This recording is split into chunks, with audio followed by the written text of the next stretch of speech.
There can be only one Highlander. Yes, se on tänään 4K Ultra HD-arvostelussa. Kyllä, eli vuoden 85 klassikkofilmi, jonka on ohjannut Russell Mulcahy ja jossa näyttelee Christopher Lambert. Toisessa englantia puhuvassa roolissaan sitten, eli ensimmäinen oli se Tarzan Greystoke, legenda Tarzanista, mitä muuten en ole ikinä nähnyt, mutta siis kyllä, tää on aivan klassikko elokuva, eli siis varmaankin kaikki on nähnyt, mutta usein mä sanon tällä, että varmaan kaikki on nähnyt. Sitten monet sanoo siellä niin kommenteissa, että en ole muuten ikinä nähnytkään, että kiva kun sanoit tästä. Joten kerrotaanpa tästä elokuvasta sitten juoni. Elikkä tää kertoo siis tästä Christopher Lambertin esittämästä Connor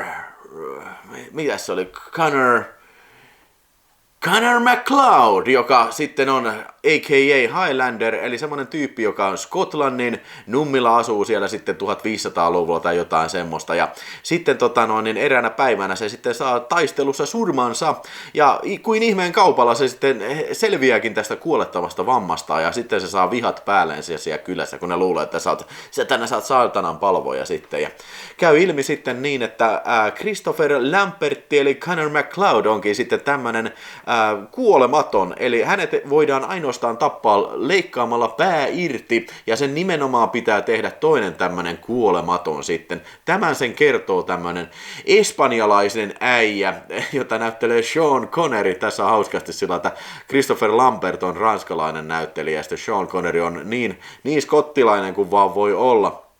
Mutta tässä se esittää äijää, mikä on ollut ihan ympäri historiaa, että on elänyt 2000 vuotta ja tällä. Mutta siitä Sean Connerysta tulee sitten vähän niin kuin tämä mentori sitten, ja hän opettaa, että mitä tässä pitää tehdä. Eli kysymyksessä on se, että on olemassa tämmöisiä kuolemattomia, ja ne sitten vaeltelee ympäri maailmaa, ja sitten leikkailee toisiltaan päitä irti, ja sitten kunnes niitä on enää yksi jäljellä, there can be only one, ja tämä viimeinen näistä Highlandereista sitten voittaa sitten the prize. Mutta mikä se palkinto onkaan sitten, niin sen te saatte itse ottaa selville, kun katselette tämän elokuvan.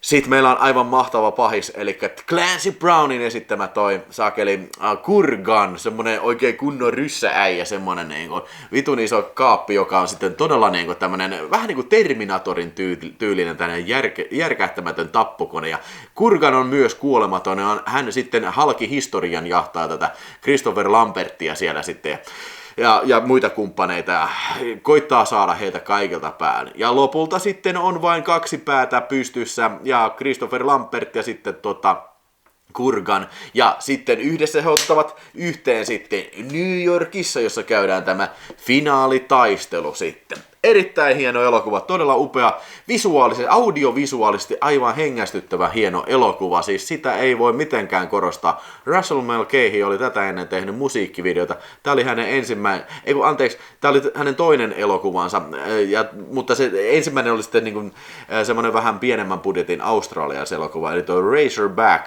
niin siitä oli saanut kannuksensa, ja sitten tästä tuli se sitten tämmöinen niin sanottu hitti-elokuva, ja kyllähän tämä hirveä hitti oli.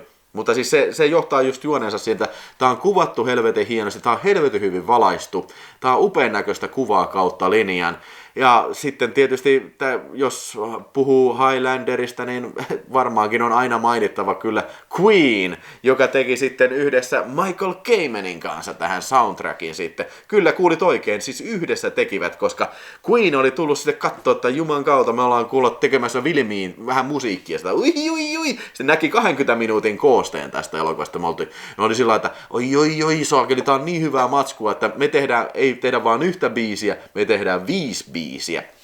Ja sitten justiin tää Who Wants to Live Forever, niin se on yhdessä sitten tää Brian May ja sitten Michael Kamenin säveltämä biisi sitten. Ja kyllä tässä on siis kaikki on tosi eeppistä.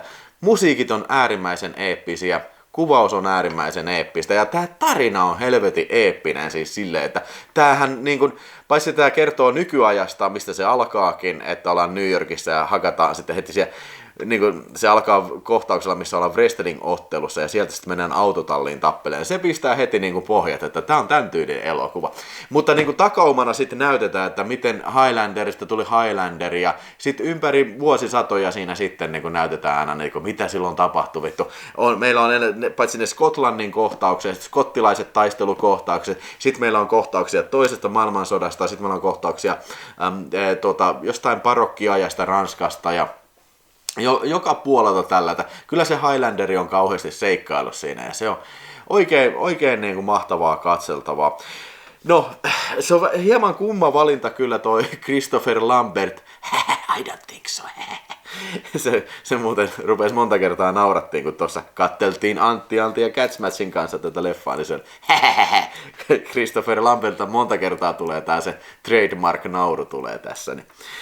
Niin outo valinta skottilaiseen rooliin ja kuuleman mukaan mies ei kauhean hyvin edes osannut puhua englantia, että se on sellainen vähän niin kuin foneettisesti sanonut niitä repliikkejä. Ja jos kerta näin on, niin täytyy sanoa, että wow, tämä on kyllä varmasti niin kuin once in a million times, että näin niin kuin tapahtuu jollakin kyllä.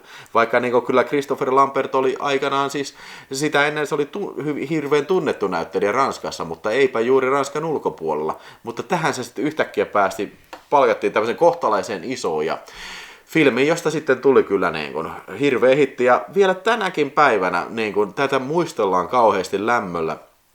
Mä tiedän, siis mun mielestä useimmat ihmiset, mä tiedän, että ne on nähnyt, niin pitää Highlanderia kyllä niin kuin erittäin hyvänä elokuvan. Ja mikä se oli se joku Will Ferrellin elokuva, missä se joku uudempi komedia, missä niin kuin ne puhuu siitä, että Highlander on palkittu Oscarilla maailman kaikkien aikojen parhaimmasta elokuvasta. Jotenkin näin se meni tällä. Mutta siis tarkoitan sitä, että se kertoo siitä, että kuinka niin tää on hyvin erittäin suuressa arvossa pidetty elokuva. Ja siis kyllä, siis kato, niin kuin sanottu, tämä tarina on eeppinen ja siis se myös rullaa helvetin hyvin. Niin kuin tässä mun mielestä mitään suvantokohtauksia. Ja sen lisäksi, että meillä on eeppinen tarina, meillä on helvetin hyvät hahmot. Highlander on hyvä hahmo, sitten tämä Ramirez, just tämä Sean Connerin esittämä se hahmo, se on helvetin hyvä. Ja Kurgan on yksi niin kuin, mun mielestä 80-luvun siisteimpiä pahiksia kyllä. Ja mun tulee muuten Kurganin luukista mieleen tosiaan Terminator. Ja muutenkin tästä elokuvan sitä värimaailmasta ja niistä kuvien sommittelusta ja sitä miljööstä tulee hirveästi mieleen Terminator. Ja tästä muuten making ofista niin kuin opin sitten sen, että jumalan kautta alun perin olisi halunnut Schwarzeneggerin tähän Kurganin rooliin, mutta Schwarze sanoi, että niin kuin, no way Jose, että hän tekee nyt kommandoa, hänestä tulee nyt hyvisosien näyttelijä, että ei enää ole pahiksi. Vitsi, jos olisi... En mä tiedä, ei, mun on vaikea kyllä kuvitella niin ketään muuta Kurganiksi kuin Clancy Brownia. Ja sanonpa myös senkin, että vaikka Christopher Lambert oli kummallinen valinta tuohon Highlanderiksi, niin mun on äärettömän vaikea kuvitella ketään muuta, että kuka olisi vetänyt sen ajan näyttelijöistä, olisi ollut parempi Highlanderina tai niin kuin samanlainen. Että niin kuin tämä elokuva hyvin paljon muotoutuu kyllä niin kuin näyttelijöiden ja ohjaajansa mukaan kyllä. Sitä mietin kanssa, just että filmin pituus on 112 minuuttia. Siihen aikaan on hienosti mahdotettu tämmönen hirveän eeppinen seikkailu kyllä. Vittu, nykyään jos tää yritettäisiin tehdä remakeä, niin nykyään tää veisi varmasti 3 tuntia. Ei varmaan riittäisi. Vittu, pitäisi olla Highlander, vittu, 3 tunnista. Vittu Highlander part 1, 2 ja 3, niin kuin se, ne varmaan nykyään vaatisi semmoista. Ja kaikki olisi vittu tehty CG-nä, ne näyttäisi paskalta. Mutta onneksi näitä vanhoja filmejä sitten pistetään ulos tämmöisinä upeina hyvinä laitoksina, että näistä voi nauttia sitten nykyaikaisilla vipstaakkeleilla. Okei, ennen kuin mennään tuohon itse niin kuin tekniseen toteutukseen, niin mä vielä pistän, kyllä mä Highlanderilla, mun on pakko antaa, siis vittu, tää on hirveän nostalginen elokuva, tää toimii aina, tää on erittäin hyvin rytmitetty, tää viihdyttää, tää on niin kuin erittäin viihdyttävä elokuva, mutta myös Michael Kamenin musiikki ja Queenin musiikki, siis se koskettaa, siis siitä tulee hyvä fiilis, niin kuin, ja siis se on niin kuin tosi paljon sanottu elokuvasta, joka on näinkin vanha, ja niin kuin, siis periaatteessa tällaiselta lähtökohdilta, että siis helvetin hyvin onnistunut elokuva, että siitä ei kyllä pääse mihinkään. helvetin täydet 5 tähteä annetaan, että kyllä tää on 80-luvun leffojen, toimintaleffojen, fantasialeffojen ihan valioita kyllä, niin kuin minun kirjoissani kyllä.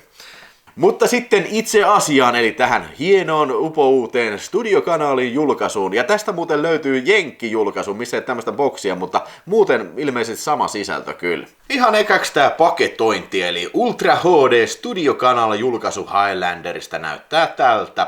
Meillä on siinä Studiokanalinen uudelleen tuottama hieno artworkki, missä näkyy filmin keskeisimmät tapahtumat ja sloganeita myöten kyllä on oikein top notch kyllä.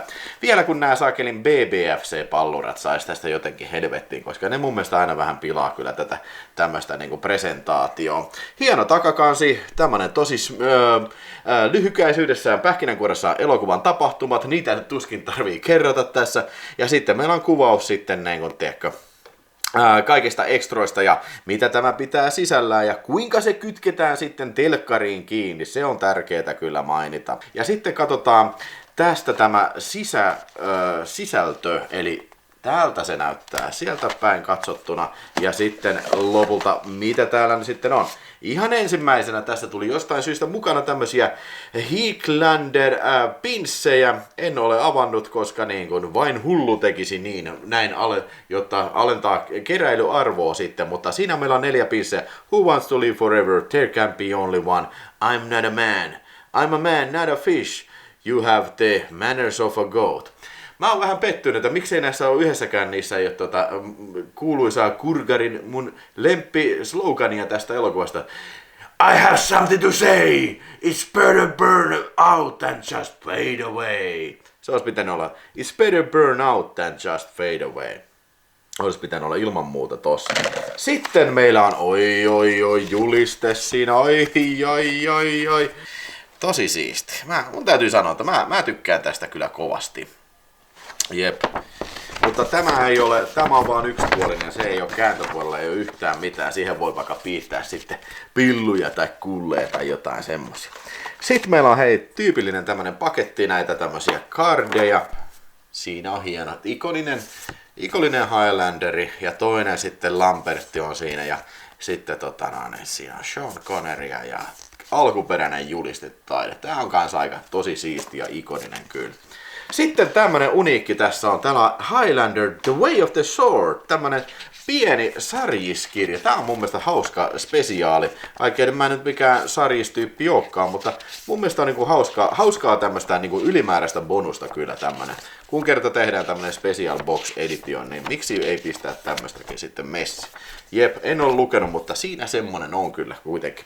Sitten meillä on tämmönen bookletti, jota nyt en valitettavasti ole ehtinyt lukemaan, mutta siinä on niinku tietysti castit ja sitten niinku tämmöisiä esseitä sitten elokuvan teosta ja siihen varmaan tosta niinku merkityksestä ja niin. Stilliä ja konseptarttia ja tämmöisiä lehtileikkeitä. Nää on aina hyviä kyllä kans nää tämmöiset bookletit. Nää voi ottaa vaikka veskiin sitten mukaan. Sitten meillä on siinä sitten itse pääjehut, eli meillä on 4K Ultra HD-levy. Siinä on leffa ja siinä on osa näistä ekstrasta. Ja hei, täytyy sanoa, että helkkari hieno niin kuin bonus, että mun mielestä nämä ekstrat oli kans 4K-tarkkuudella. Se on kyllä niin kuin, mun mielestä mä en ole aikaisemmin nähnyt sitä. Sitten on Blu-ray, missä on näitä Legacy-ekstroja ja sitten tietysti Blu-raylla koko elokuva sitten. Tää on hieno boksi, tää on ehkä vähän tyyris, mitähän tää maksoi nyt, oliko tää 50 puntaa, 60 puntaa, jotain semmoista, että kyllä sitä saa maksaa sitten jotain.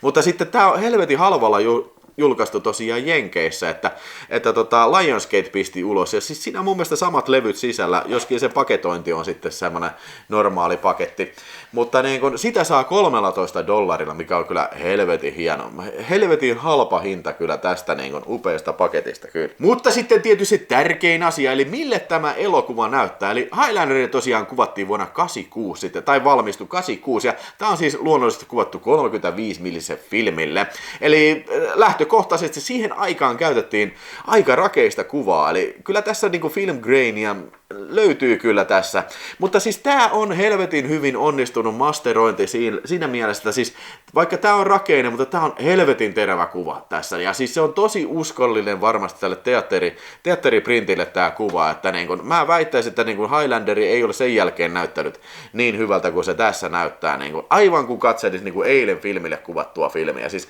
helvetin kirkas, terävä kuva ja niin kun, hyvin niin kun, filmimäinen kuva tässä kautta linjaan. No okei, täytyy sanoa, että siellä oli muutama kummallinen transitio, missä niin kuvanlaatu putosi kyllä, vähän niin kuin, melkein niin kuin VHS-tasolle. Siis ainakin siinä alussa, kun Skotlannissa ne tappeli siellä, niin sitten se oli se yksi transitio siitä niin kuin nykyaikaan, missä tuliko se jostain niin kuin, silmästä tai jotain se kuva sitten, niin siinä se kuvan taso tosiaan putoo ihan niin kuin VHS ja katteli. Että mä en tiedä, mitä siinä kohtaa on tapahtunut, että niin kuin, missä ne on niin kuin vetänyt nämä transitit.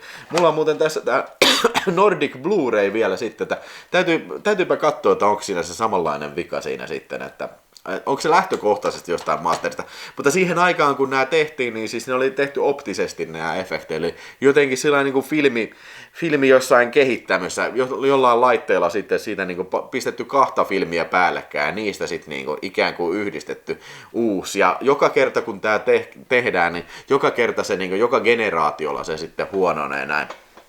Joo, mutta siis todellakin aivan helvetin ilo katsella muuten kyllä, että siis niin kuin sanottu, niin tää on hienosti kuvattu, tää on helvetin hyvin valaistu, tää on helvetin semmoinen synkkä, mutta myös todella värikäs tää kuva. Ja tässä on tosi suuri skaala siis siinä mielessä, että meillä on kuvia sitä Skotlannista auringossa, meillä on kuvia Skotlannista pilvisellä, sitten meillä on hyvin synkkiä kuvia New Yorkin kadulta siellä, sitten meillä on paljon salamointia, niin ihania niitä 80-luvun näitä tämmöisiä salama-efektejä, niitä on yllin kyllin tässä. Ja myöskin se ihan loppukähy siellä sitten pimeässä siellä se mikä joku tehdashallissa, niin siis kaikki kautta linjan, ne on kuvattu hyvin, ne on sommiteltu hyvin, ne on valaistu hyvin ja ne on masteroitu äärimmäisen hyvin tälle julkaisulle. Ja siis tämä on sitten totta kai, tämä on Dolby Vision HDR boostattu totta kai, ja siis kaikki näyttää juuri niin kuin pitää siltä, että musta on todella mustaa ja valkeat on todella valkoiset. Ja tämä juuri tarjoaa hyvin paljon tätä kuvan tämmöistä palettia ja skaalaa sitten, että todella hyvän näköistä kuvaa. Että siis aivan mahtava. Fantastic. Sitten ääni oli tässä DTS 5.1 Master Audio, HD Audio, ja mä veikkaan, että tää on kohtalaisen sama masteri kuin tässä vanhassa Nordic Blu-rayssa kyllä, että kyllä musiikki jytää tässä ihan hyvin, ja no surround-efektiä on siellä täällä, mutta en mä tiedä, oliko tää nyt mitenkään älyttömän kauhean mieleenpainuva ääniraita, ja mä en tiedä, onko tässä alun perinkään ollut mitenkään kauhean mahtipontinen, siis sellainen, että pelleille sitä kauhean surround äänellä, mutta siis ääni oli ok, mutta tästä mä en osaa sanoa sitten, että onko se kauheasti käsitelty sitä sen enempää, mutta ei jäänyt mieleen, mutta menettelee. Sitten tosiaan ekstroinahan tässä on sikana kaikkea, eli tässä oli tämmönen about tunnin mittainen tää The Immortal Attraction of Highlander, Looking Back at 4 Decades of Highlander Magic. Eli siinä oli ihan jo Lambertista lähtien, eli siinä oli Christopher Lambertin haastattelu ja Russell Mulcahy'n haastattelu, ja mikä oli mun mielestä tosi kiva, että tässä oli Clancy Browninkin haastattelu. Kaikki nämä on tällainen vanhana, eli tää oli kohtalaisen tuore dokumentti, että varmaan tänä vuonnakin, 2022 varmaan ehkä kuvattu tämä dokumentti sitten. Sitten oli uutena dokumenttina myös A Kind of Magic, Music of the Immortals, eli tässä oli tämä musiikin arrangement, ei ollut Michael Kamen, mutta siis joku, oliko se music producer tai joku semmoinen, kertoi sitten vähän, että miten he sai Queenin tähän leffaan ja mikä se yhteistyömeininki oli siinä sitten Michael Kamenin kanssa. Sitten oli Capturing Immortality, eli photographer David James kertoo siitä, kun oli siellä kuvailemassa sitten kuvailemassa Highlanderin näitä backstake-hommia siinä. Ja sitten There can be only one Kurgan, Clancy Brown remembers Highlander, eli perkele sentään itse Clancy Brown, se on päässyt oikein omaan dokumenttiinsa tässä, ja muistelee kovin lämmöllä tätä, että miten pääsi Highlanderiin ja että mikä sen merkitys nykyään on, ja kovin hauskaa kuunneltavaa kyllä vanhalta mestarilta. Sitten oli 3 kommenttiraitaa tässä, en ole niitä kuunnellut kyllä, mutta niin kuin varmasti täyttä asiaa. Sitten oli vielä Blu-ray-diskillä, siinä on leffa erikseen, on samat kommenttiraidat, ja sitten oli Russell Mulcahin haastattelu ja Christopher Lambertin haastattelu, ja vielä vanha Making of Highlander 4-osainen sarja ja Deleted Skenes. Siinä oli jotain ihan mielenkiintoisia juttuja siinä Deleted Skenessä, mutta ei mitään kauhean maalta muista. Mutta mun mielestä nämä samat extrat on sitten tässä vanhassakin Blu-rayssa sitten nämä, mitä oli tässä Blu-ray-diskillä. Erittäin hieno paketti, todella mahtava elokuva, 5/5 elokuvalle, 4,5 kautta, no okei, no 4,5 kautta kuvalle ja audiolle nyt ehkä 3,5, mutta siis paketille ja yleensä kokonaisuuden niin 5/5. Eli aivan top notch matskussa ollaan. Ja pistän tuohon alle ostolinkkejä sitten, jos haluat supportata kanavaa ja käydä sieltä sitten pistämässä ostoskoriin Amazonissa tämän itsellesi, joko jenkkiversio tai sitten tämä UK, niin saat sitten siitä katsottavaksi itsellesi Highlander, koska se on ihan taattua, että there can be only one who wants to live forever. Who wants to live forever? Suosittelen, todellakin suosittelen, vilpittömästi.